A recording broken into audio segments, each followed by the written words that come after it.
സ്നേഹമുള്ള സഹോദരങ്ങളെ, പ്രഭാതവന്ദനം. ഇന്നത്തെ സുവിശേഷത്തിൽ പറയുകയാണ്, സ്വർഗീയ കവാടം നീ ആർക്കെങ്കിലും മുമ്പിൽ അടച്ചിടുന്നുണ്ടോ? നീയോ പ്രവേശിക്കുന്നില്ല, മറ്റുള്ളവരെ പ്രവേശിക്കാൻ അനുവദിക്കുന്നുമില്ല. അങ്ങനെ ഒരു വ്യക്തിയാണോ നീ? ദേവാലയത്തിൻ്റെ നിയമങ്ങൾ അനുസരിച്ചുകൊണ്ടാണോ നീ ദേവാലയത്തിൽ പ്രവേശിക്കുന്നത്?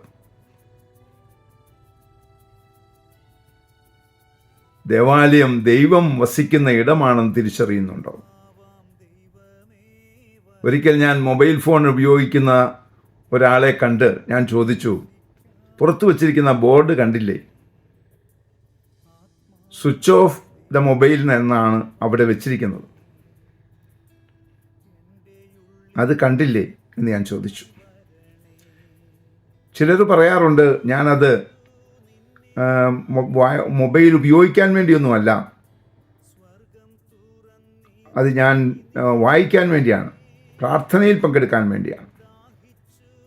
അങ്ങനെയെങ്കിൽ ഞാൻ പറയും, ആദ്യമേ പോയി പാരിഷ് പ്രീസ്റ്റിനോട് പറയണം, ആ ബോർഡ് എടുത്ത് മാറ്റൂ.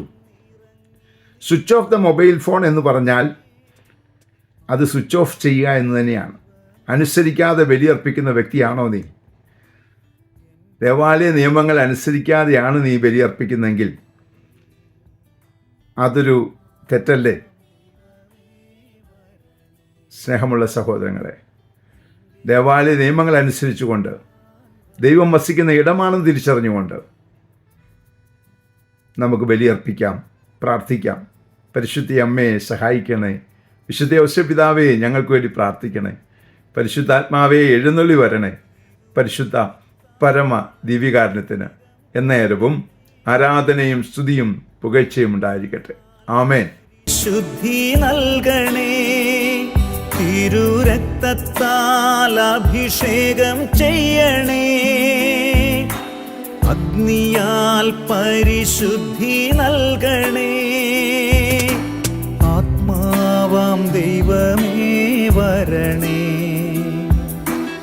എൻ്റെ ഉള്ളിൽ വസിക്കാൻ വരണേ,